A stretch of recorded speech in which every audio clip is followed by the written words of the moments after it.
Alright, hey YouTube. I wanted to do a quick video on what I'm doing for my ammo stockpile, as well as talk about something that I was thinking about earlier today as far as general preparedness, um, and how in relation to how I'm prepping for my ammo stockpile. So I got three of my ammo cans out here. My 5.56, 223, 9mm, and 308. And as you can see, I keep magazines in each one, just a handful, so if I don't grab anything else, and this one's got a mag carrier in it just because I didn't know what to do with it. A couple different mags, M&P, Glock. There's only two 9mm I really train with, and usually the Glock is my dagger, and I loan that out to people. Sorry. But, yeah, so you can see my 308 mag, same thing. But that way, again, like I said, I can just grab one thing, and always at least have mags. Now I usually do still grab spare empty mags. Sometimes I jam mags the night before, kind of depending on if we're going out for a structured training time or if we're just going out to shoot. If we're just going out to shoot, don't usually jam mags the night before. If we're going out for structured training, I usually do jam mags the night before, and that way just to kind of make the most of our time on the range between setup, tear down, cleanup, all that kind of stuff that goes into it. But like I said, these are my range buckets, just three of them. If you've watched any of my other ammo can videos, you've probably seen my ammo can shelf. I have a small one in here where I'm recording this video, and I have my big one out in the main area, and that's where I have the bulk of my ammo cans, whether they're in progress, stockpile cans, or they're the range cans like these. Range cans set at the top of the shelf just so they're easy access. Completed cans at the bottom. Middle areas for cans I'm currently loading with ammo, because I can't afford to fill a 50 cal ammo can all in one go of really any of these calibers, because for me a stockpile ammo is usually going to be defensive with maybe 100 or 200 rounds of training ammo depending on what it is. Which, excuse me, sorry for that, kind of gets to the point of this video. I've been doing ammo squared again. As some of you may know, I was doing that in the past, and I did enjoy it. It was just I didn't have the funds to continue doing it, and looking back, I think I was using it improperly.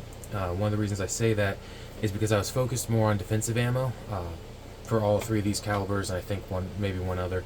No, it was just these three calibers. But anyways, I was mainly focused on defensive ammo and a little bit of training ammo. And as you can see, like this 5.56 bin is pretty shallow. Like it's 30 cal can, and it's almost at the bottom. 9mm is way lower than I like it to be. 308 is honestly way better than it's been in the past, but still way less than I want to be for training ammo, because I want to be able to get out as much as possible. I don't want my ammo to be a detractor from me being able to get out and train.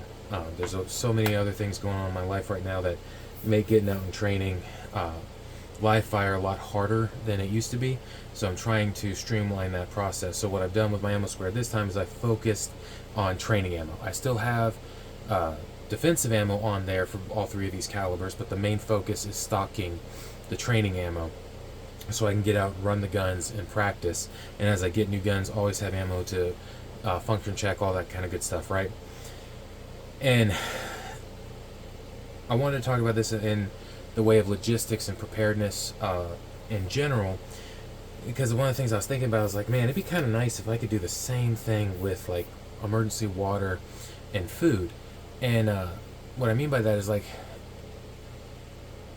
$10 doesn't go super far on its own, and for me, setting $10 aside, I almost always have something else that comes up and it's gone. But a lot of us have subscription services, whether that be Spotify, Disney, Hulu, Amazon, whatever. We have some kind of subscription service. So even if we took like the subscription service money from that and could put it into like a prepping subscription where it's set aside food or and water, or food or water or whatever, and then when it hit a certain target like Ammo Squared does, they have their shipping I forgot exactly what they call it, but they're marks, right, for shipping, and I use the round count. So you could do the same thing with ammo, so like or with food. So like once you get a month's worth of food, it ships out to you, or a month's worth of water, it ships out to you, and you could like this is just a concept I'm thinking of that would, in my opinion, streamline the process for a lot of people of stacking supplies. Now, it wouldn't replace the bulk buys or anything like that. Same way Ammo Squared doesn't replace that with your ammo. It just adds a layer to that that's a little bit more sustainable when life starts going crazy. So instead of coming up with $200, I only got to do $20 a week, right? Something like that to help streamline that process of getting our preps where we want them. I mean, it'd be really cool if you could do the same thing with medical. And obviously this wouldn't be for everybody, but it's just a concept I was thinking about. I was like, man, that would be super helpful for where I'm at in life right now, because I don't have the funds to invest in prepping like I was. So I'm behind on where I would like to be in food and seeds and water and all that kind of stuff. And trying to get caught up is a daunting task. And do, like, again, just using Ammo Squared as the example, do the same kind of thing with Ammo Squared, where if life gets tight, you just can't afford that subscription, pause it. Then you can come back to it when you can, right? This all also leads into another concept that I'm probably going to do a video on here, hopefully soon, and just general preparedness, like logistics. Like, what does that actually mean? How do we as civilians set up our logistics in such a way where, whether it's civil unrest, revolution, rioting, whatever, natural disasters, that we're squared away and we can be assets to our community. Especially if you're believers, like, our job is to be the hands and feet of Christ. So we can't just stock for ourselves and think we'll be good to hide in our houses until things are better. It's our job to help make things better. So how do we do that? We have to plan ahead for those things. That gets into, like, vehicle choices and all that kind of stuff, making sure you have fuel, that your vehicles have good range. Like, some of you who know me personally may know that I need a new vehicle right now. I'm looking to get a truck or an SUV, something four-wheel drive with better capabilities, right, than a four-door sedan.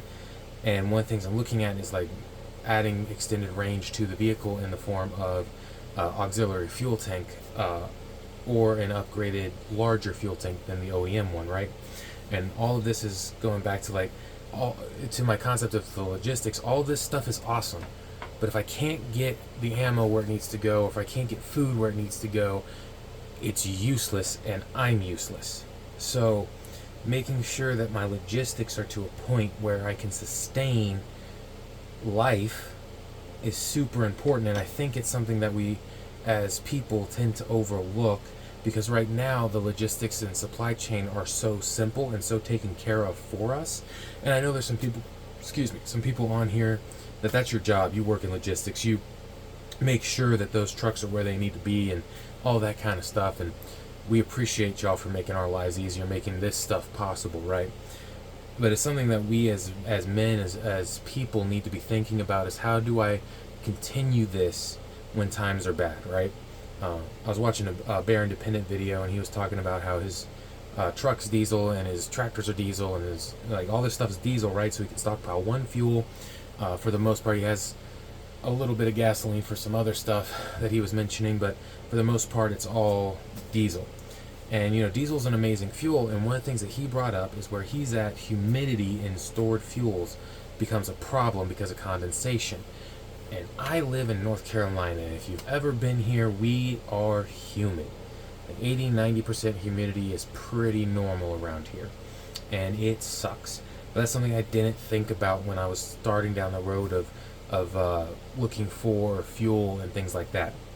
So just some thoughts to think about on logistics and stuff like that. And I'm not trying to put this out here as, like, this is how we fix the problem, or help me start this thing that'll make everything better. It's just sharing my thoughts and what I've been kind of going through and thinking through on what it would look like to kind of self-sustain my own supply chain, basically. In some ways that I can help improve that system now before, everything falls apart, and get ahead or get caught up to where I would like to be in my preps. But appreciating all y'all tuning in. If you made this far in the video, I really appreciate you. Do the YouTube things if you want, like, share, subscribe, all that good stuff. If you have any questions, comments, concerns, put them down below. Do my best to get back to you. Other than that, peace, guys.